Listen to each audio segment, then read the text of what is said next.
En este video vamos a ver las dos últimas fases, la fase 3 y la fase número 4 del Plan Estratégico de Seguridad Vial que estamos elaborando.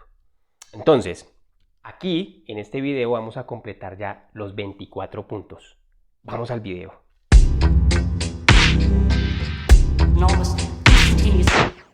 En la fase número 3 es la fase de seguimiento del Plan Estratégico de Seguridad Vial.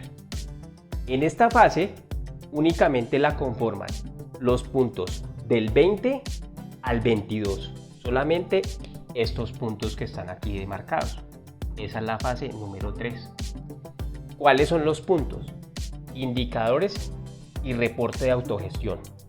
El punto número 21, registro y análisis estadístico de siniestros viales. El punto número 22, auditoría anual. Entonces, en el nivel del Plan Estratégico de Seguridad Vial, en el básico no le aplica el número 21. En el estándar tampoco le aplica el número 21. El resto todo les aplica. Ahora miremos la fase número 4, la fase de mejora.